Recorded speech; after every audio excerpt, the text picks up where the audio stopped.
rahmat dan karunia Allah kepada kita sekalian, yang dengannya kita kembali dipertemukan pada kesempatan pagi hari yang mulia ini dalam keadaan sehat walafiat. Semoga Allah SWT menambahkan nikmatnya dan karunia-Nya kepada kita sekalian, dan semoga Allah SWT senantiasa menambahkan taufik dan hidayahnya kepada kita, dan semoga Allah mengampuni dosa dan kesalahan kita sekalian. Hadirin yang dimuliakan oleh Allah, pelajaran kita masih berkaitan atau melanjutkan pelajaran kitab yang ditulis oleh Al-Imam Al-Bukhari rahimahullah, yakni kitab yang berjudul Al-Adabul Mufrad, adab dalam Islam, di mana di dalam kitab ini dibawakan oleh Al-Imam Al-Bukhari sejumlah hadis dari Nabi ataupun athar, riwayat-riwayat dari para sahabat yang menjelaskan tentang adab-adab dalam Islam yang dikumpulkan oleh Al-Imam Al-Bukhari berdasarkan bab-bab pembahasan dari adab yang diajarkan oleh Islam. Terakhir pembahasan kita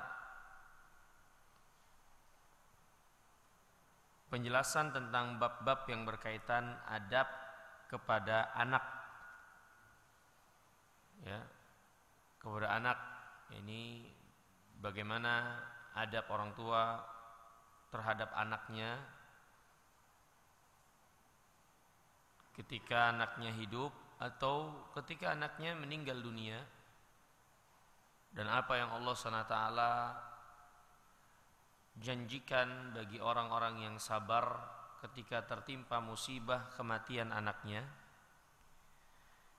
Maka pembahasan selanjutnya dibawakan oleh Al-Imam Al-Bukhari rahimahullah, bab-bab yang berkaitan dengan adab-adab terhadap budak yang dimiliki. Inilah Islam yang mengajarkan secara khusus kaum muslimin ketika mereka memiliki budak, maka bagaimana mereka harus memperlakukan budak tersebut.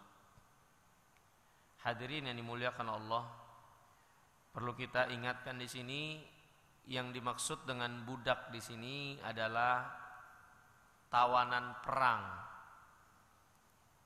Tawanan perang yang menjadi ghanimah kemudian dibagikan kepada kaum muslimin dan dia diperjualbelikan. Ya, zaman kita secara umum perbudakan tidak ada. Kalaupun ada, mungkin di sebagian tempat di benua Afrika. Tapi secara umum perbudakan tidak ada. Ya, tapi nanti di kemudian hari, berdasarkan hadis Nabi yang mulia alaihi salatu wasalam, perbudakan akan kembali banyak. Akan kembali banyak. Kenapa?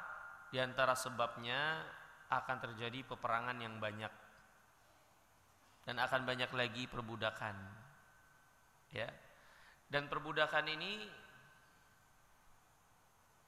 bukan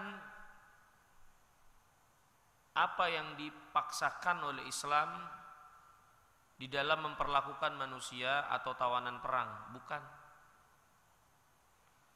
Dia adalah suatu perkara yang memang dikenal oleh seluruh manusia ketika terjadi banyak peperangan di antara mereka, dan tawanan-tawanan itu akhirnya menjadi perbudakan. Bukan hanya Islam, yang mengenal perbudakan, tapi perbudakan dikenal oleh umat manusia semuanya. Ya, yang menjadi perjalanan kehidupan mereka ketika terjadi banyaknya peperangan di tengah-tengah mereka. Ketika terjadi banyaknya peperangan, wanita, anak-anak, orang yang menyerah dengan tidak melawan, maka mereka ini jadi tawanan perang. Ya, seperti kaum muslimin pun dapat memiliki budak karena peperangan, maka dari kaum muslimin pun pada suatu waktu ketika kaum muslimin kalah di dalam peperangan dan tawanan perang kaum muslimin dijadikan budak juga oleh orang-orang kafirin. Sama.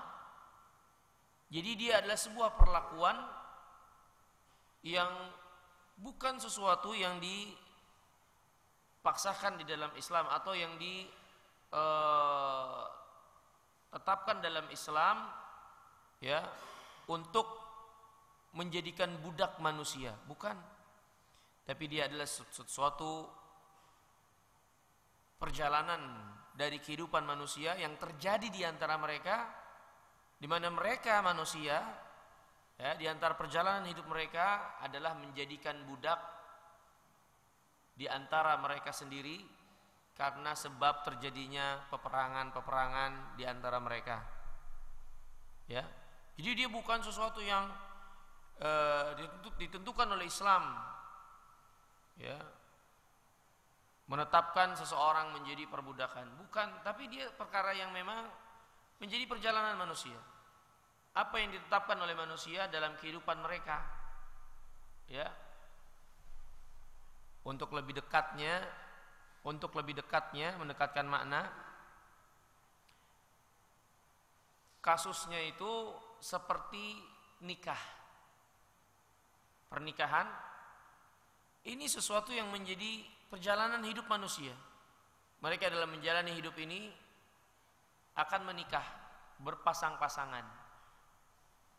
Ya, memang untuk nikah ini Islam secara tersendiri menganjurkannya. Akan tetapi pernikahan itu memang sesuatu yang lumrah yang berjalan di tengah-tengah manusia, yang menjadi perjalanan hidup mereka berpasang-pasangan. Bahkan dahulu seorang laki-laki menikah sampai 10, ada yang 100 memiliki pasangan, ya. Walhal ini suatu yang berjalan dalam kehidupan manusia antara laki-laki dan wanita. Islam kemudian datang mengatur bagaimana pernikahan yang seharusnya. Ada wali, ada mahar, ada rukun-rukunnya, syaratnya. Kemudian walimah, adab antara suami kepada istri, istri kepada suami diatur pada apa yang memang menjadi keberlangsungan hidup manusia yang akan mereka lewati, mereka jalani, kemudian diatur oleh Islam. Nah, kurang lebihnya perbudakan seperti itu. Dia sesuatu yang menjadi perjalanan hidup manusia yang mau gak mau ada di tengah-tengah mereka karena konsekuensi peperangan yang dapat terjadi di tengah-tengah mereka. Makanya malaikat berkata kepada Allah, qalu ataj'alu fiha man yufsidu fiha wa yusfiqud dima. Ya Allah, apakah engkau akan menjadikan di muka bumi ini orang-orang yang akan berbuat kerusakan dan menumpahkan darah? Ini para malaikat melihat keadaan manusia dari yang Allah ciptakan. Menurut apa yang mereka ketahui, manusia ini dengan sifat seperti ini, menurut apa yang mereka ketahui tentunya, yang seperti ini akan berbuat kerusakan dan menumpahkan darah. Ya, inilah yang dilihat oleh para malaikat yang ada pada manusia. Hanya itu yang mereka tahu. Kemudian Allah SWT menjelaskan hikmah, manusia lebih dari itu. Iya benar, mereka berpotensi besar berbuat kerusakan, berpotensi besar menumpahkan darah, tapi akan ada para rasul yang Allah utus. Akan ada orang-orang yang mati syahid yang Allah muliakan, orang-orang yang beribadah kepada Allah dan lain-lain. Yang ini tidak atau belum sampai malaikat ya ke arah sana, dan Allah memiliki hikmah yang besar ketika menciptakan manusia tentunya, bukan hanya sekedar menumpahkan darah. Nah, inilah manusia, potensi besar mereka menumpahkan darah satu dengan yang lainnya. Maka perjalanan hidup manusia akhirnya ada perbudakan, tidak bisa dielakkan. Islam datang untuk mengatur, meluruskan, mengarahkan bagaimana kita harus memperlakukan budak itu. Yang ini nggak diajarkan oleh agama-agama yang lain, kecuali oleh Islam. Agama yang lain mereka memperlakukan budak-budak mereka itu dengan bengis kekejaman, penyiksaan, ya, tidak ada belas kasih dan lain-lain dari keburukan yang banyak. Tapi lihat Islam. Islam justru adalah agama yang datang mengatur bagaimana memperlakukan budak, bahkan tidak berlebihan. Jika kita mengatakan Islam adalah agama yang datang untuk menghapus perbudakan. Kenapa demikian?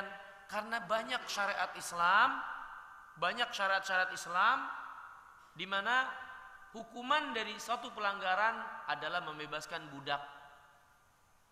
Seperti seorang suami istri yang melakukan hubungan di siang hari ketika puasa Ramadan. Maka di antara hukumannya melanggar yang dilarang di dalam bulan Ramadan ketika mereka saum, di antara hukumannya membebaskan budak. Kafarat sumpah, di antaranya membebaskan budak. Dan juga sejumlah anjuran dari Allah dan Rasulnya untuk membebaskan budak, bebasin budak. Justru Islam adalah agama yang datang untuk menghapuskan perbudakan. Walaupun perbudakan itu tetap ada, akan menjadi suatu perjalanan dalam kehidupan manusia sesama mereka di antara satu dengan yang lainnya. Tapi Islam datang mengatur bagaimana perbudakan itu kita menyikapinya, memperlakukannya.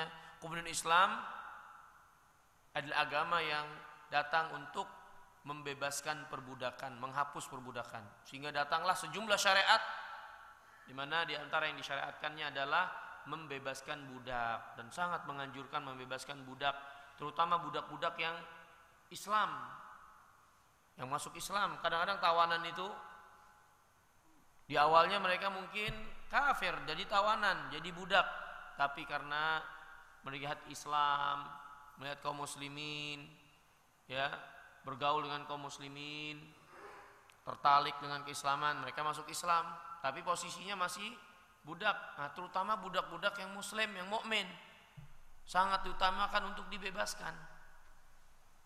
Ya. Maka ini hadirin yang dimuliakan oleh Allah SWT, inilah perbudakan itu secara umum, ya, dalam persepsi agama kita yang mulia. Jadi salah, keliru, dan merupakan tuduhan yang jahat jika ada orang yang mengatakan Islam adalah agama yang melegalkan perbudakan. Salah. Ini adalah tuduhan yang keji. Tuduhannya orang-orang yang sakit hatinya, berpenyakit dari orang-orang kafirin dan munafikin.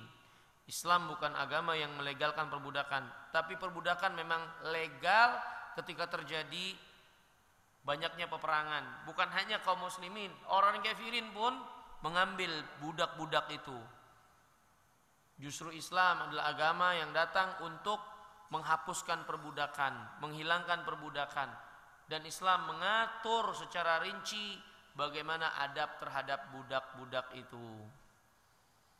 Dan hadirin yang dimuliakan oleh Allah, jika terhadap budak diatur oleh Islam bagaimana adab yang harus kita lakukan, ya, memperlakukan para budak ini, dan mereka adalah budak, diatur dalam Islam, maka bagaimanakah kalau manusia ini bukan budak, orang yang merdeka, apalagi mereka kerabat kita, apalagi mereka orang tua kita, sahabat karib kita, tetangga kita, dan seterusnya, yang mereka bukan budak, tentu lebih utama untuk diperlakukan dengan baik. Untuk diperlakukan dengan baik. Atau para pekerja-pekerja yang bekerja untuk kemanfaatan kita, yang menjadi karyawan kita, mereka bukan budak. Kalau budak saja yang mereka kerja sama kita, hasilnya buat kita, kita nikmati hasilnya dari budak itu, ini budak, harus diperlakukan dengan baik. Bagaimana kalau mereka bukan budak, mereka karyawan, yang kita ini saling memanfaatkan, hubungan saling menguntungkan. Mereka kita bayar, mereka bekerja untuk kita, saling menguntungkan. Kita tidak lebih baik dari mereka. Kita juga butuh mereka, sama-sama membutuhkan. Bagaimana dengan orang-orang yang seperti ini, yang mereka bukan budak, yang banyak kebaikan mereka untuk manfaat kita, yang ada di rumah kita, dari pembantu-pembantu yang bekerja di kantor, ya, karyawan-karyawan kita, dan lain-lain, yang mereka bukan budak. Tentu yang seperti ini, yang ada di bawah kuasa kita, kita atasannya, dan mereka bukan budak, lebih utama lagi untuk kita perlakukan dengan baik. Lebih utama lagi untuk kita mengamalkan adab-adab Islam dalam memperlakukan mereka. Seperti itulah agama kita yang mulia. Ya. Hadirin yang dimuliakan Allah Subhanahu wa taala, bab yang pertama, bab yang ke-82. Dibawakan judul di sini oleh Imam Al-Bukhari, bab husnul malakah. Bab baik dalam kepemilikan. Baik dalam kepemilikan. Ini diantara adab seorang terhadap budaknya, hendaklah memiliki memiliki budak, atau dalam kepemilikan itu adalah kepemilikan yang baik. Ya, bukan kepemilikan yang buruk. Ini secara umum. Kita punya budak, maka miliki budak itu dengan baik, dengan cara yang baik, membelinya dengan harga yang baik. Kalau itu kita hasil dari membeli, ya, kalau hasil dari harta rampasan perang, maka perlakukan dengan baik. Secara umum budak itu harus diperlakukan dengan baik. Nanti bagaimana perlakuan baik terhadap budak yang diarahkan oleh Islam, nanti rinciannya ada. Ya.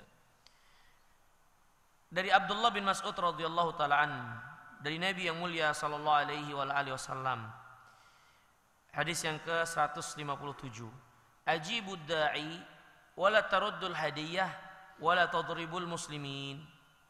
Al-Imam Bukhari membawakan hadis Nabi SAW dari Abdullah bin Mas'ud. Rasulullah sallallahu alaihi wasallam bersabda, ajibud da'i, penuhi undangan. Penuhi undangan. Ini perintah dari Nabi SAW, yang para ulama mengatakan wajib memenuhi undangan. Sebagian para ulama mengatakan yang wajib adalah memenuhi undangan pernikahan. Adapun selain undangan pernikahan, maka mustahab, disukai.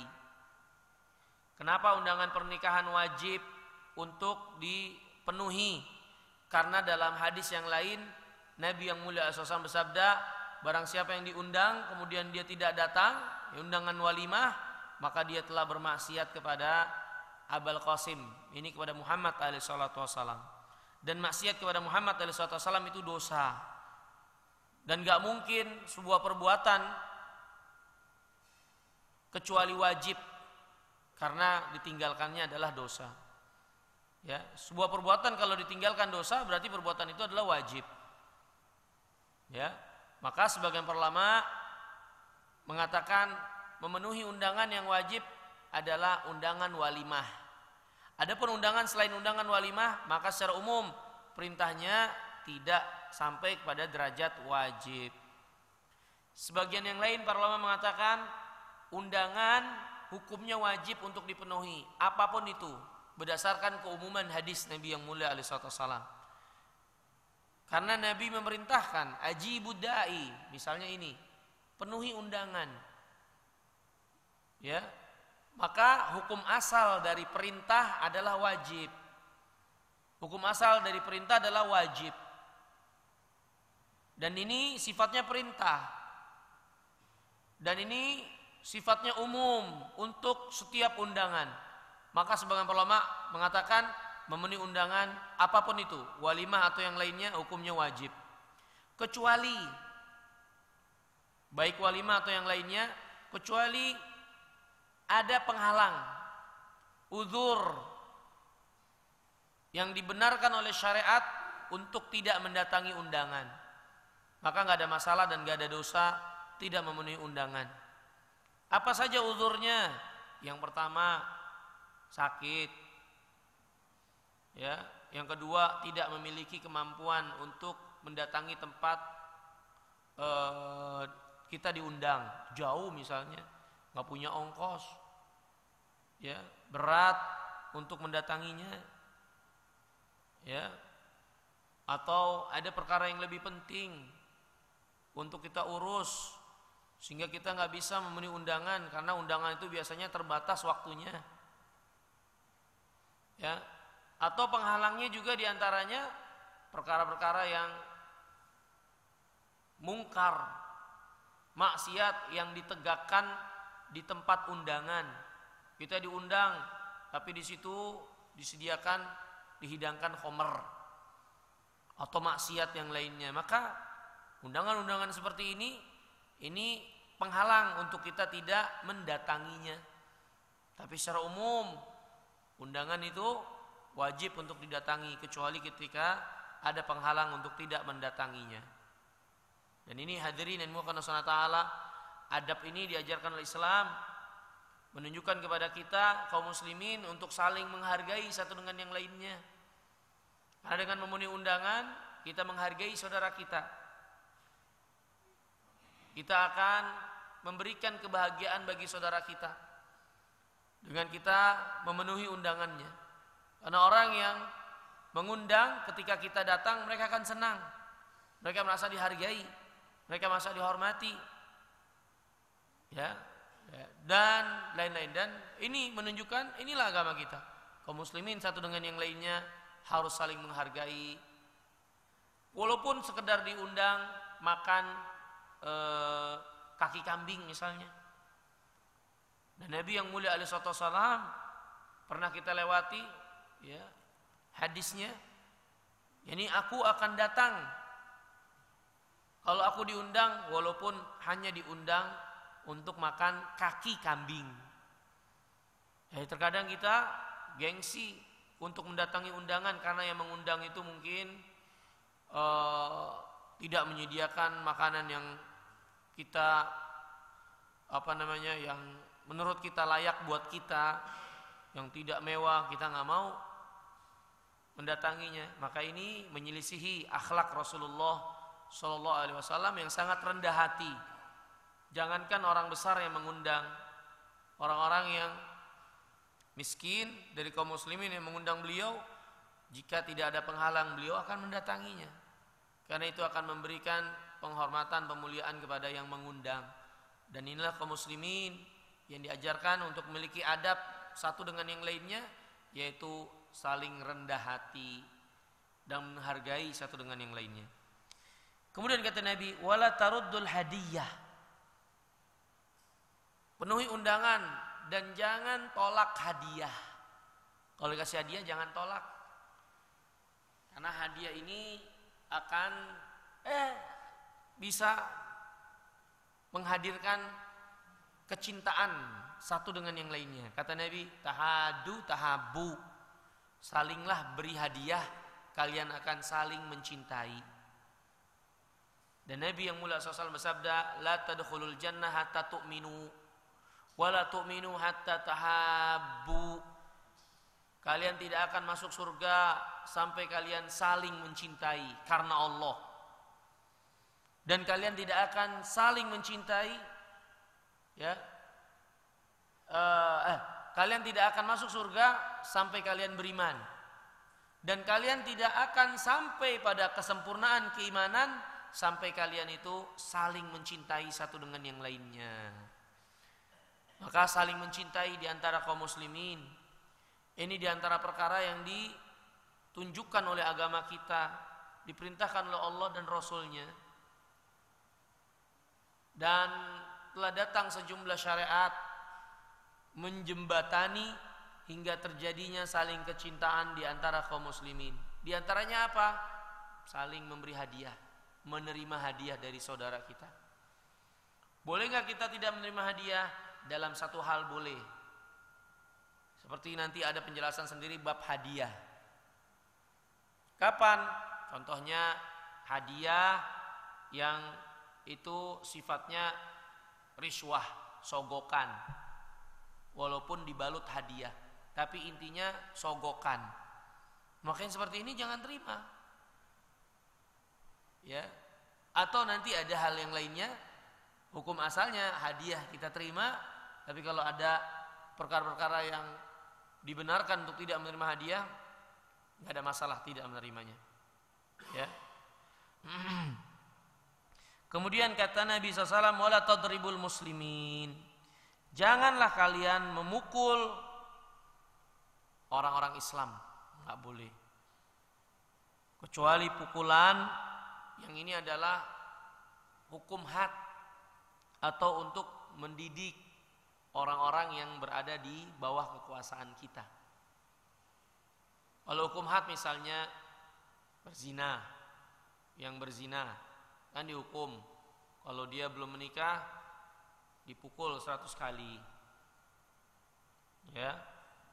Atau orang yang mabuk ditangkap ketahuan mabuk dihukum dera 40 kali, ya. Kalau untuk masalah ini nggak ada masalah memukul. Atau juga untuk adab, untuk mendidik orang-orang yang di bawah kekuasaan kita. Suami memukul istrinya, pukulan mendidik, pukulan kasih sayang. Ya, kata Allah SWT, ya, wallati takhafuna nushuzahunna fa'idhuhunna. Ya. Wahjuruhunna fil madaji'i wadribuhunna. Dan wanita-wanita yang kalian lihat sikap nusyuz pada mereka, ini mulai nggak taat sama suaminya, membangkang sama suaminya, maka kata Allah, nasihati dia. Kalau terima, alhamdulillah. Kalau dinasihati belum juga mentaati suaminya, maka kata Allah, fahjuruhunna fil madaji'. Boikot dia di tempat tidur, dicuekin, kita berpaling, karena dia sudah terlihat mulai membangkang misalnya kepada suaminya. Kalau juga belum sadar, wadribuhun, kata Allah, pukul mereka. Tapi kata para ulama, ini pukulan yang mendidik, bukan melukai, untuk mengingatkan. Dan tidak boleh memukul muka. Ya. Nah ini untuk yang seperti ini pukulan boleh. Di antaranya juga seorang orang tua memukul anaknya untuk mendidik. Seperti kata Nabi SAW, muru auladakum bisolah wahum sab'a sinin wadribuhum 'alaiha wahum 'ashar. Perintahkan anak-anak kalian sholat ketika mereka umur 7 tahun. Pukul mereka ketika disuruh nggak mau, ketika mereka berusia 10 tahun. Sebelum 10 tahun jangan dipukul, mereka kita suruh aja, nggak mau biarin. Tapi kalau udah umur 10 tahun disuruh nggak mau, baru diizinkan oleh Nabi memukulnya, memukul anak-anak yang kalau disuruh sholat nggak mau. Tapi pukulan yang mendidik, bukan pukulan melukai. Nah, keadaan-keadaan ini diantara keadaan yang boleh memukul kaum muslimin. Tapi secara umum kaum muslimin nggak boleh dipukul. Wala tadribu il muslimin. Jangan kalian pukul kaum muslimin. Nah, ini hadirin yang dimuliakan Allah Taala. Ya. Nabi kita yang mulia alaihi salam dalam hadis riwayat Muslim, ma daraba Rasulullah SAW syai'an qattu biyadihi wala imra'atan wala khadiman. Nabi kita Muhammad alaihi salam enggak pernah memukul dengan tangannya. Apapun itu, binatangnya kah, istrinya kah, pembantunya kah, budaknya, enggak pernah dipukul oleh Nabi. Tangan Nabi enggak pernah digunakan untuk memukul. Illa an yujahid fi sabilillah. Kecuali di medan peperangan. Ini yang menunjukkan ketinggian akhlak Nabi kepada orang-orang yang ada di sekeliling beliau, dari istri, anak, kendaraan, haiwan, ontanya dan seterusnya. Nabi SAW sangat mulia akhlaknya, sangat mulia akhlaknya. Enggak pernah Nabi SAW tangannya dipakai untuk memukul, kecuali jihad fi sabilillah. Ya. Wa manila minhu syai'un qattun fayantaqim min sahibihi. Dan Nabi SAW enggak pernah membalas dendam, balas dendam atau membalas kalau haknya yang dikurangi. Ya illa an yuntahak syai'un min maharimillah fayantaqimu lillah. Kecuali ketika hak Allah dilanggar, batasan Allah dilanggar, maka Nabi SAW pun menghukum karena Allah, sesuai dengan hukuman yang Allah SWT syariatkan. Itu Nabi kita, gak pernah memukul. Ya, gak pernah memukul. Di antara akhlak yang jelek seseorang kepada orang-orang yang dia miliki, yang di bawah kekuasaannya, ringan tangan dalam memukul. Ini akhlak yang buruk sekali.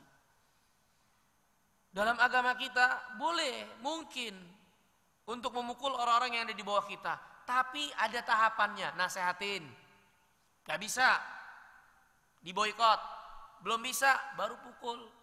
Dan pukulnya juga tidak pukulan seperti yang dikenal oleh kaum kita. Ya, dipukul melukai sampai luka, lebam, enggak, pukulan mendidik.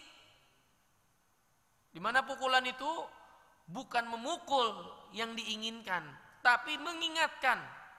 Bukan semata-mata memukul untuk mengalahkan, menjatuhkan, apalagi menyiksa, bukan. Tapi untuk mengingatkan. Makanya pukulan yang tidak melukai, kata para ulama. Adapun orang-orang yang ringan tangannya dalam memukul istrinya, anaknya dengan pukulan yang melukai, apalagi tanpa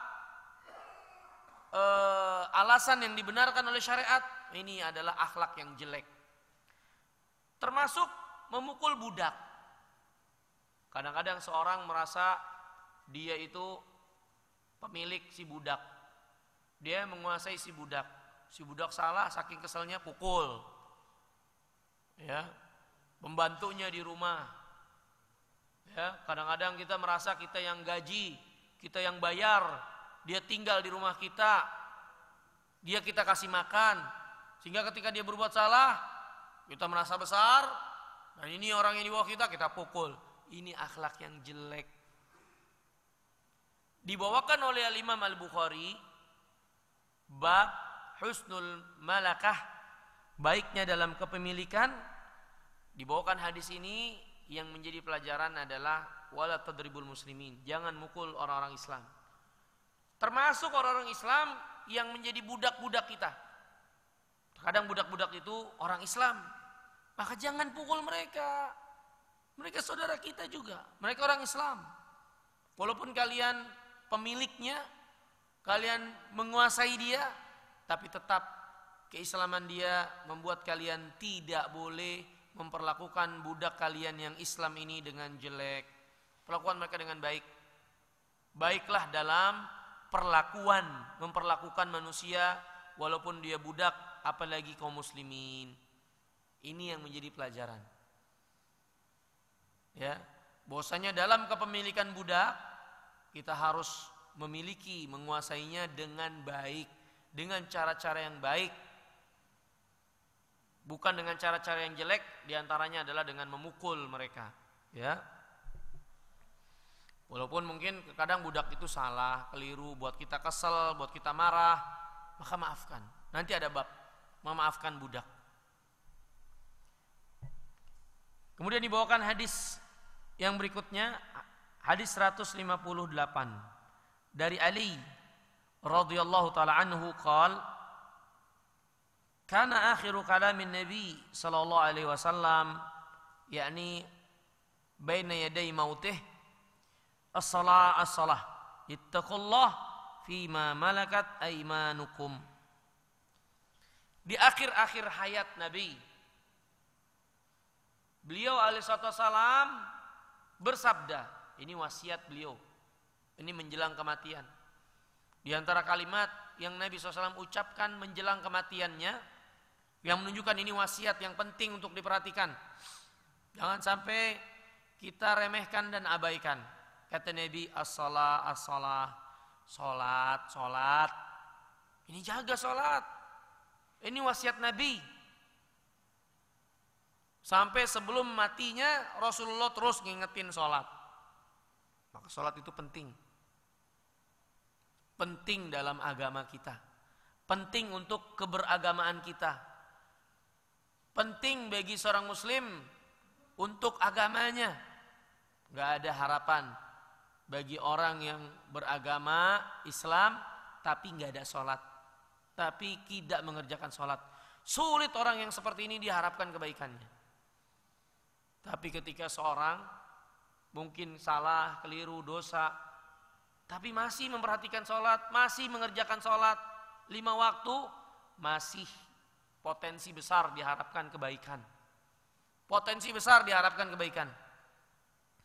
Tapi ketika seorang sudah meninggalkan sholat, orang yang seperti ini sulit sekali diharapkan kebaikannya. Mengapa demikian? Karena sholat adalah hak Allah. Orang yang berani menyia-nyiakan hak Allah, maka untuk hak manusia lebih berani lagi, lebih mungkin lagi. Hak Allah saja dia langgar, gimana hak manusia yang gak ada artinya, yang gak memberinya rizki. Hak Allah aja dilanggar. Ya. Maka ini menunjukkan akan pentingnya sholat. Maka Nabi SAW di akhir hayatnya pun mengingatkan sholat. Kemudian di antara yang diingatkan oleh Nabi, wama malakat aimanukum. Nah, bertakwalah kalian kepada Allah, fima malakat aimanukum. Ini takutlah kalian kepada Allah. Perlakukan budak-budak kalian dengan kalian takut kepada Allah. Ini jangan perlakukan budak kalian sembarangan. Kalian menguasai mereka, kalian memungkinkan menyiksa mereka, Allah lebih mungkin lagi, lebih bisa lagi menyiksa kalian. Maka bertakwalah kepada Allah. Ini pelajaran dari Nabi yang mulia alaihi wasallam. Bahwasanya Islam mengajarkan kepada kaum muslimin, ketika memperlakukan budak, maka perlakukanlah dengan ketakwaan kepada Allah. Perlakuan kepada budak itu bukan hanya selesai pertanggungjawaban dan urusannya antara kita dengan budak, tapi perlakuan kita dengan Allah, urusannya perlakuan kita kepada budak, urusannya itu sampai kepada Allah. Bukan hanya selesai sampai urusannya antara kita dengan budak ini, enggak. Tapi perlakuan kita kepada budak, urusannya itu sampai kepada Allah. Makanya kata Nabi, ittaqullah fima malakat aimanukum. Bertakwalah kepada Allah pada apa yang kalian miliki dari budak-budak kalian. Ini hadirin yang dimuliakan Allah SWT. Ini Islam, inilah agama kita, Islam. Perlakuan kita kepada manusia, perangai kita kepada manusia, sikap dan akhlak kita kepada manusia, bukan hanya hubungannya antara kita dengan manusia, bukan hanya selesai sampai situ saja, tapi urusannya itu sampai antara kita dengan Allah. Bagaimana perlakuan kita kepada istri kita, perlakuan kita kepada suami kita, perlakuan kita kepada anak-anak kita, perlakuan kita kepada pembantu kita, perlakuan kita kepada karyawan kita, teman kita, sahabat kita, tetangga kita, urusannya tidak selesai hanya sampai antara kita dan mereka, tapi urusannya sampai kepada Allah SWT. Jangankan mereka yang orang-orang merdeka, budak saja urusannya sampai kepada Allah, akan kita pertanggungjawabkan. Maka inilah agama Islam yang senantiasa mengikat dan mengaitkan kaum muslimin. Memang seperti itulah keadaannya. Islam mengikat dan mengaitkan kaum muslimin dengan Allah, dengan akhirat, pertanggungjawaban di hadapan Allah. Maka bertakwalah kepada Allah dan jangan sembarangan menjalani hidup ini. Ada orang cuek, masa bodoh, mau berbuat ini, mau berbuat itu, melakukan ini, melakukan itu kepada orang lain, bahkan kepada binatang. Enggak peduli dia. Dia pikir urusannya selesai sampai situ. Dia pikir urusannya selesai sampai dunia saja. Dia itu telah berpikir dengan pikiran yang salah. Urusan kita bahkan terhadap hewan yang kita pelihara, urusannya sampai kepada Allah, tanggung jawabnya sampai kepada Allah. Gimana urusan kita dengan manusia, anak istri kita, orang tua kita apalagi? Tentu lebih besar lagi tanggung jawabnya di hadapan Allah. Kalau budak saja, Nabi SAW perintahkan kita untuk bertakwa kepada Allah dalam memperlakukan budak. Bagaimana dengan selain budak? Inilah Islam. Maka hadirin, tanamkan dalam diri kita, dalam hati kita, ini yang harus jadi keimanan kita. Akhlak yang kita jalani, perangai yang kita lakukan, ya, perlakuan-perlakuan yang kita perbuat kepada orang-orang yang ada di sekitar kita, urusannya sampai kepada Allah.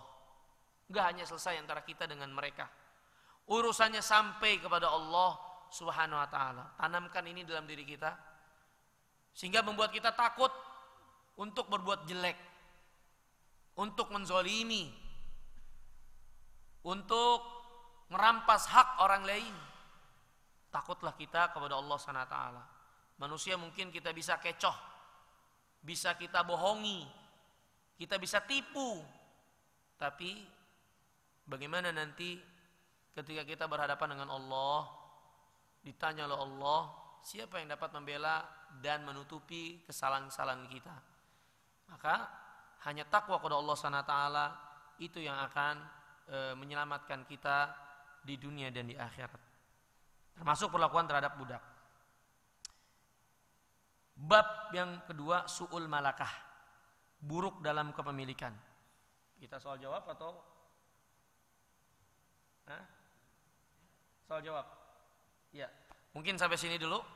Ya, ini secara global, secara umum, hadirin yang dimuliakan Allah Subhanahu wa taala, inilah yang diajarkan dan diarahkan oleh Islam dalam memperlakukan budak.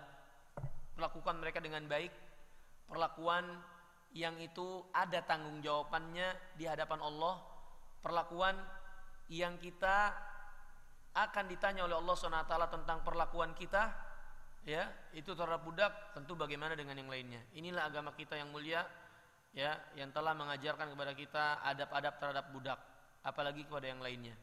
Walaupun sekarang mungkin tidak ada perbudakan, ya, di hadapan kita nggak ada perbudakan, tapi ini jadi tolak ukur, analogi, timbangan untuk kita menimbang bagaimana kita memperlakukan manusia yang lain yang lebih mulia dari budak.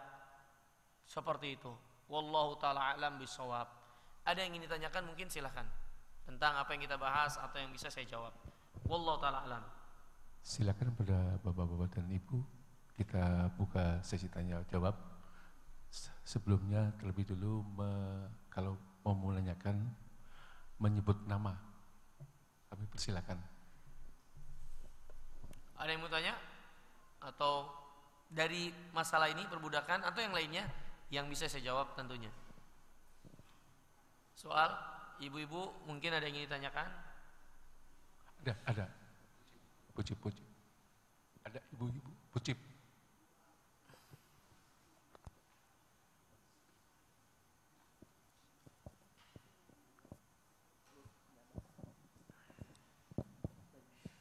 Terima kasih. Assalamualaikum warahmatullahi wabarakatuh. Waalaikumsalam warahmatullahi wabarakatuh. Ada dua yang ingin kami tanyakan. Ya. Pertama, tadi mengenai hukumnya wajib memenuhi undangan walimah. Ya. Pertanyaannya, apakah undangan karena biasanya juga ada setelah walimah itu ada resepsi misalnya begitu. Apakah memenuhi undangan resepsi itu juga merupakan hukumnya wajib karena merupakan rangkaian dari walimah. Ya.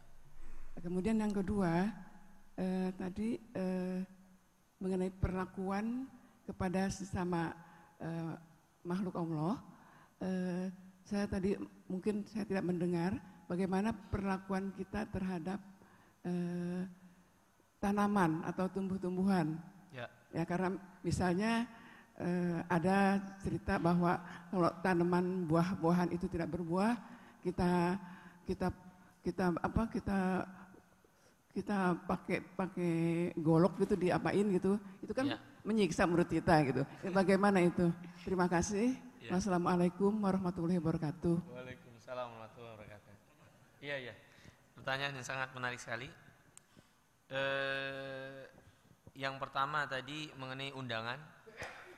Jadi undangan walimah itu bahasa Indonesianya resepsi.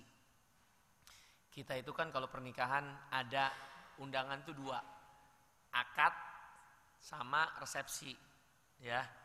Kadang-kadang kita diundang akadnya, pas akad datang, atau orang umum biasanya undangannya pas resepsi. Orang-orang tertentu diundangnya pas akad agar nyaksiin akad, ya, seperti itu. Jadi walimah itu maksudnya adalah resepsi. Ini undangan makan karena telah terjadinya pernikahan. Setelah akad kalau ada makan-makanan itu sebetulnya resepsi juga. Tapi resepsi besarnya nanti biasanya ada jam tertentu, ya. Nah, ketika kita diundang yang mana nih? Ya, walimah itu resepsi. Iya, resepsi itu walimah. Walimah itu resepsi bahasa Indonesianya. Jadi undangan walimah maksudnya undangan resepsi pernikahan. Boleh nggak kita datang pas akad? Ya boleh saja kalau misalnya diizinkan, karena akad itu kan biasanya acara keluarga. Tapi kalau kita diizinkan, saya nggak bisa waktu ini, datangnya akad saja, ya nggak ada masalah saya kira. Dan setelah akad juga biasanya resepsi kecil-kecilan makan, ya, walaupun tidak sebesar resepsi yang selanjutnya. Tapi intinya undangan walimah adalah undangan makan karena telah berlangsungnya acara pernikahan. Ya, itu. Jadi resepsi dengan walimah sama. Itu yang pertama. Kemudian yang kedua, adab kita terhadap tumbuhan. Tentu tumbuhan ini bukan makhluk bernyawa. Yang ditekankan dalam Islam, bahkan ada ancaman-ancaman bagi orang-orang yang jelek dan buruk dalam memperlakukan, yakni kepada makhluk bernyawa. Seperti kata Nabi, ada seorang wanita disiksa oleh Allah gara-gara seekor kucing yang dia siksa. Bagaimana menyiksanya? Kucing itu dia nikmati, maksudnya dia nikmati keindahannya, dikandangin, masukin kandang, tapi nggak dikasih makan, nggak dikasih minum sampai mati kucing itu. Maka akhirnya si wanita pemilik kucing ini disiksa oleh Allah dengan sebab dia menyiksa kucingnya dengan tidak memberi makan dan minum, padahal dia menikmati kucing itu. Maka yang bernyawa ini kalau kita ambil manfaat darinya, warnanya, bulunya, suaranya, masukkan dalam sangkar, kita kandangin, kewajiban kita untuk memberinya makan. Nggak boleh menyia-nyiakan karena kita sudah mengambil manfaat darinya. Beda kalau kita bukan memeliharanya, dia bebas, lepas, nggak ada kewajiban kita memberinya makan. Ya, tapi kalau itu kita manfaatkan dan kita kurung, maka wajib kita untuk memberinya makan. Ini makhluk bernyawa. Ya. Adapun tanaman bukan makhluk bernyawa. Tapi Islam telah datang memberikan arahan kepada kaum muslimin bagaimana sikap terhadap tanaman. Ya. Di antaranya yang pertama, Islam menganjurkan untuk menanam tanaman. Islam menganjurkan untuk menanam tanaman. Ya, jadi kalau ada orang-orang yang teriak penghijauan, Islam udah duluan. Nabi menganjurkan. Kata Nabi SAW, kalau aku masih ada waktu hidup, misalnya, ya, aku akan tanam pohon, ya, yang pohon itu akan bermanfaat walaupun setelah aku mati. Atau Nabi SAW bersabda, barang siapa menanam pohon, ada buahnya, maka tidaklah buahnya itu dimakan oleh manusia walaupun gak izin, atau dimakan binatang, melainkan si penanamnya, pemiliknya tetap dapat pahala. Walaupun dimakan sama binatang, si pemiliknya dapat pahala. Ini menunjukkan Nabi SAW menganjurkan, ya, kaum muslimin untuk menanam tanaman. Ya. Kemudian juga diajarkan kita kalau melihat tanaman yang ada buahnya sudah mulai berbunga. Untuk berbuah. Kita ada doa dari Nabi SAW untuk mendoakan berkah bagi pohon tersebut, ya, bagi buahnya. Ini doa dari Nabi SAW yang menunjukkan ini yang diajarkan kita ketika terhadap tanaman-tanaman itu. Ya, dan juga Islam melarang merusak tanaman kecuali ada kebutuhan. Misalnya tanaman ini mengganggu atau mungkin perlu perbaikan atau tanahnya mau dipakai dan seterusnya. Tapi merusak begitu saja, ya, tanpa ada kebutuhan dan manfaat yang berarti, maka tidak dibenarkan. Ya, ini kurang lebih, ya, apa yang ditunjukkan dari agama kita dalam perlakuan kita terhadap tanaman. Ya, jadi dan juga berarti kita nggak boleh iseng tanaman kita potong, kita daunnya kita cabut, kecuali memang ya petugas taman yang memang untuk ngatur, karena ini sudah agak lebat harus diatur, beda. Tapi ada kan orang iseng, tanaman copot, iseng tangannya, ini nggak boleh, jangan, apalagi di haram, tanah haram seperti Mekah dan Madinah, itu nggak boleh tanaman-tanamannya dirusak, ya, nggak boleh, diharamkan secara khusus, ya. Seperti itu. Wallahu taala alam. Mungkin itu yang bisa saya jawab. Barangkali masih ada yang lain dari Bapak, silakan. Assalamualaikum warahmatullahi wabarakatuh. Waalaikumsalam warahmatullahi wabarakatuh. Mau nanya Ustadz, ini berkaitan dengan hadiah yang tadi Ustadz sampaikan. Iya Pak. Mohon koreksinya nih kalau salah nih Ustadz. Saya pernah baca dalam suatu hadis kalau Rasulullah pernah mengirim utusan ke Yaman untuk mengambil zakat. Kemudian waktu dia pulang menyerahkan zakat tersebut, ada hadiah yang dia terima. Kemudian Rasulullah bilang hadiah ini harus diambil, karena katanya kamu tidak mungkin mendapat hadiah tersebut kalau kamu tidak menjadi utusan di Yaman itu. Kemudian juga saya pernah baca sewaktu Abu Hurairah jadi gubernur di Basrah, kalau tidak salah, Umar bin Khattab juga mengambil hadiah yang dia terima selama jadi gubernur tersebut dengan alasan yang sama. Tidak mungkin kamu menerima hadiah tersebut kalau kamu tidak jadi utusan. Mohon dikoreksi hadisnya nih Ustaz. Ya. Jadi yang saya ingin tanyakan, kita itu udah batasannya sampai apa gitu menerima hadiah tersebut? Ya. Apa kan kadang-kadang orang misalnya ngasih hadiah, wah ini nggak ada hubungan apa-apa misalnya, tapi selama dia menjabat sesuatu, menerima jabatan. Juga kalau tidak salah kan aturan pemerintah untuk pegawai negeri kan tidak boleh menerima hadiah Idul Fitri atau bingkisan Idul Fitri dan sebagainya itu. Mohon penjelasannya Ustaz. Terima kasih. Assalamualaikum warahmatullahi wabarakatuh. Assalamualaikum warahmatullahi wabarakatuh. Jadi hadisnya itu benar Pak.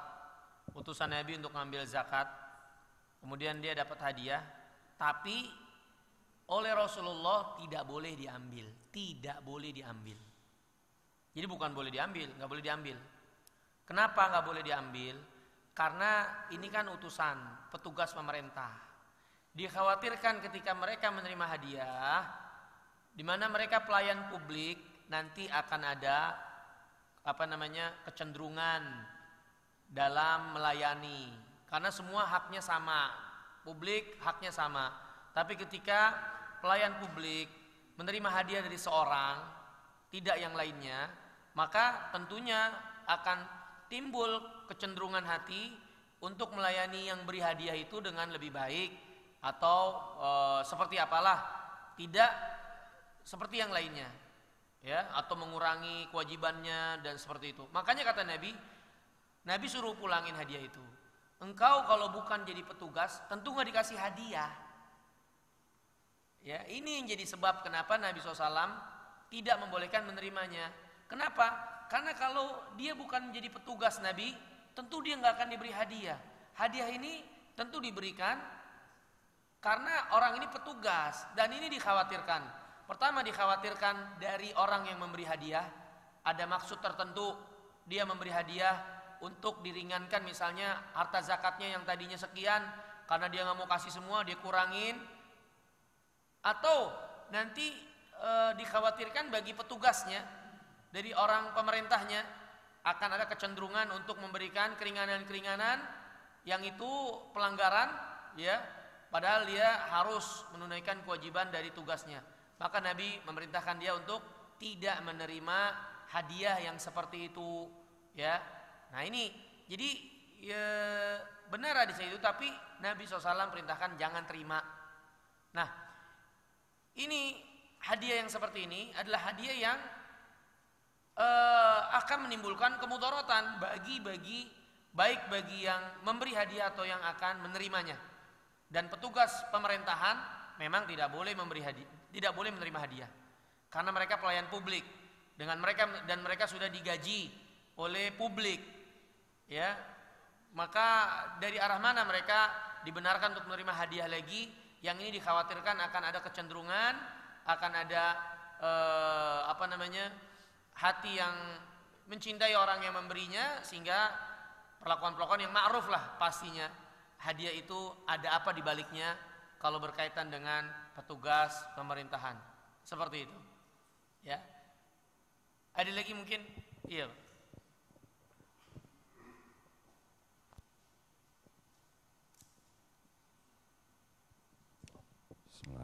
Assalamualaikum warahmatullahi wabarakatuh. Waalaikumsalam warahmatullahi Ustadz, wabarakatuh. kalau dilihat Quran Al-Mu'minun ayat 5 dan 7 disebutkan di situ bahwa dan orang-orang yang menjaga kemaluannya kecuali terhadap istri-istri mereka, ya, atau budak mereka yang dimiliki oleh mereka. Nah, pengertian bahwa memelihara kemaluan terhadap istri kayaknya udah banyak penjelasannya, tapi terhadap budak seperti apa yang dimaksud dengan memelihara kemaluan terhadap budak? Ya. Itu yang pertama. Yang kedua, mengenai hadiah tadi, ada nggak batasannya hadiah itu seperti apa Pak Ustadz? Pertama, batasan jumlah dulu. Yang kedua, boleh nggak lintas muhrim? Jadi mungkin saya melihat ada beda muhrim lah, perempuan bisa nggak kita kasih hadiah? Atau sebaliknya dia ngasih hadiah ke kita? Ya. Yang terakhir adalah kalau hadiah itu dari orang non muslim di luar, anggaplah di luar agama muslim, apakah kita juga bisa menerimanya seperti itu? Makasih Pak Ustaz. Assalamualaikum warahmatullahi wabarakatuh. Assalamualaikum warahmatullahi wabarakatuh. Adapun berkaitan dengan firman Allah SWT dalam surah Al-Mu'minun, walladzina hum li furujihim hafizun, sifat orang beriman mereka menjaga kemaluan mereka, illa ala azwajihim, kecuali terhadap istri-istri mereka. Terhadap istri maka halal, au ma malakat aimanuhum, atau budak perempuan yang mereka miliki, maka itu tidak tercela. Di dalam agama kita dan bahkan dalam seluruhnya, ya, seorang laki-laki kalau memiliki budak wanita, maka dia boleh menyetubuhinya, mencampurinya, halal, dihalalkan. Beda kalau wanita memiliki budak laki-laki, enggak halal karena enggak sekufu, karena si wanita ini kan merdeka, budak ini, laki-laki ini budak, ini enggak sekufu, maka enggak dibolehkan sama Islam. Tapi kalau si pemilik laki-laki yang budaknya adalah wanita, maka dihalalkan. Nanti kalau terjadi pembuahan anaknya anak siapa? Ya anak si pemiliknya. Jadi tuan bagi si budak ini. Bahkan budak ini bisa merdeka, ya, jadi merdeka karena apa? Karena melahirkan anak dari tuannya. Nah, makanya Islam adalah agama yang menghapuskan perbudakan. Iya dihalalkan.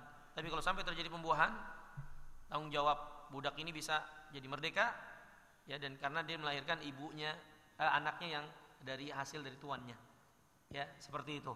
Jadi halal, ya, wanita budak halal bagi tuannya, bagi pemiliknya, seperti itu. Tapi ada ketentuannya, ya, ini budak ini bersih, ya, haid bersih, jadi rahimnya itu nggak ada lagi nggak ada janin.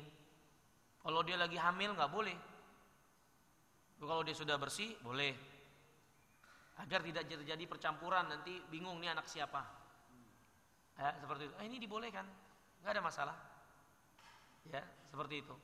Ibrahim alaihissalatu wassalam itu ketika bersama Sarah istrinya, dan istrinya itu ingin diambil sama raja yang zalim. Raja ini raja yang senang istri orang. Dia ditanya, ini siapa? Ini saudara saya, kata Ibrahim. Kenapa Ibrahim mengatakan ini saudari saya? Karena kalau Ibrahim langsung mengatakan ini istri saya, langsung diambil.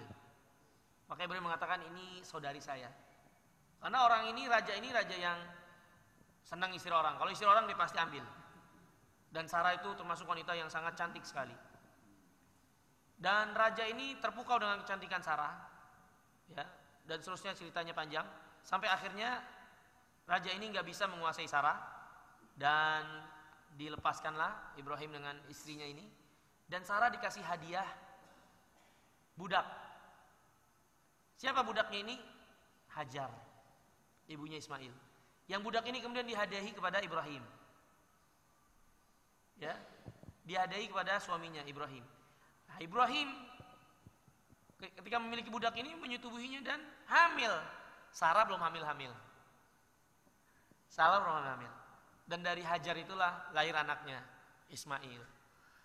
Ya, maka dan Nabi kita yang mulia SAW dan para sahabat, ya, ini menyetubuhi budak mereka. Dan para sahabat itu bertanya kepada Nabi, boleh nggak kita azal? yakni mengeluarkan cairannya di luar ketika menyetubuhi budak. Karena apa? Karena mereka nggak mau punya anak dari budak. Gitu. Berarti kan mereka menyetubuhi. Maka halal memang. Nggak ada masalah. Seperti itu, Pak. Sebelum dijawab yang kedua. Tapi kan namanya hubungan suami istri itu bisa dilakukan kalau didahului dengan akad nikah. Apa dengan budak tidak perlu akad nikah? Tidak perlu. Ini diantara yang dibenarkan oleh Islam. Tidak perlu ada akad nikah karena perbudakan itu sendiri akad. Misalnya kita nggak punya budak karena nggak ikut perang. Kita mau budak beli kan akad. Yang punya budak nih, budak kamu saya beli ya. Kan ada jual beli budak. Kalau kita dapat jatah, ya, dari ghanimah, kita dikasih pemberian. Ini kan milk, kepemilikan, dan pemilik berhak memiliki dengan cara-cara yang dibenarkan oleh Allah. Jadi nggak perlu akad, ya, gitu. Dan akad nikah bukan hanya berkaitan dengan hubungan antara laki-laki dan wanita, tapi juga dalam tanggung jawab, nafkah dan seterusnya. Ya, seperti itu. Kemudian yang kedua masalah hadiah. Ya. Hadiah, kalau kita menerima hadiah dari yang lawan jenis kita, ya, hadiah itu dalam Islam artinya pemberian nggak ada timbal balik. Maksudnya ini nggak ada sesuatu di dalamnya, pemberian yang tulus sudah. Gak ada apa-apa di dalamnya, ya. Nah, gimana kalau ini pemberian dari lawan jenis kita? Posisinya apa dulu? Kalau itu akan membawa kepada fitnah, ya sepatutnya jangan diterima. Karena yang namanya hadiah itu akan menimbulkan saling kecintaan, Pak. Maka kata Nabi, tahadu tahabu. Saling beri hadiah, kalian saling mencintai. Ya, kita ngasih perempuan hadiah, seorang perempuan hadiah. Ya, maksud kita apa? Kitanya selamat, tapi si perempuan ini belum tentu selamat. Maka kalau hadiah itu menimbulkan fitnah, sepatutnya jangan dilakukan. Adapun misalnya kita ngasih hadiah kepada kerabat kita, dia orang kaya, bukan ahli untuk diberikan sedekah, tapi kita untuk menghormatinya kasih hadiah lah. Kita jalan-jalan kasih hadiah, ya kan? Masa kita ngasih sedekah, dia lebih kaya atau dia orang cukup, maka pemberian kita kepada dia itu hadiah. Ya, nah tentu yang seperti ini yang dianjurkan oleh Islam. Ini sesuatu yang tidak menimbulkan fitnah di dalamnya. Tapi kalau menimbulkan fitnah seperti wanita kasih hadiah ke laki-laki yang bukan mahramnya atau sebaliknya sehingga akhirnya menimbulkan fitnah, ya ini jangan. Kecuali memang si laki-laki ini ada mau sama nih perempuan, kasih hadiah biar hatinya lunak. Tapi dengan cara yang sah tentunya. Tapi kalau sekedar merayu atau untuk membujuk atau menipu, ini haram. Wa innamal likulli imri'in ma nawa. Seorang akan mendapatkan apa yang dia niatkan. Mungkin itu, Pak. Wallahu a'lam. Kemudian masalah hadiah dari orang kafirin, secara umum boleh kita menerima hadiah dari orang kafirin. Secara umum. Kecuali para ulama mengatakan di hari raya mereka. Karena ini dikhawatirkan ada kecenderungan kecintaan dan pembenaran kepada hari raya mereka yang tentunya dilandasi atas dasar kekufuran kepada Allah SWT. Ya, kalau kita diberi hadiah khusus dalam masalah hari raya atau hadiahnya jelas-jelas hadiah yang menjadi kekhususan mereka, kita dikasih hadiah lilin yang menjadi siar-siar mereka misalnya, atau kita dikasih hadiah pohon Natal, ya ini jelas lebih lagi jangan diterima, karena ini namanya membenarkan apa yang menjadi kekufuran mereka ketika mereka merayakan hari raya itu. Tapi selebihnya di luar hari raya mereka, maka orang kafirin harusnya kita yang beri hadiah agar mereka tertarik masuk Islam. Yaitu. Terus kalau mereka ngasih hadiah di hari raya kita gimana? Nggak ada masalah. Tapi kalau hari raya dia jangan saling beri hadiah. Kalau di hari raya kita mereka kasih kita hadiah atau kita kasih hadiah mereka, nggak ada masalah. Seperti itu. Mungkin itu, Pak. Wallahu ta'ala alam. Sampai sini yang bisa kita bahas. Mohon maaf kurang lebihnya, mudah-mudahan yang sedikit ini bermanfaat. Ya, semoga Allah SWT mengampuni kita dan memasukkan kita ke dalam surganya. Semoga Allah SWT mengumpulkan kita dalam kebaikan dan takwa, dan semoga Allah memberkahi kehidupan kita sekalian. Subhanakallahumma bihamdika asyhadu an la ilaha illa anta astaghfiruka wa atubu ilaik. Assalamualaikum warahmatullahi wabarakatuh. Waalaikumsalam warahmatullahi wabarakatuh.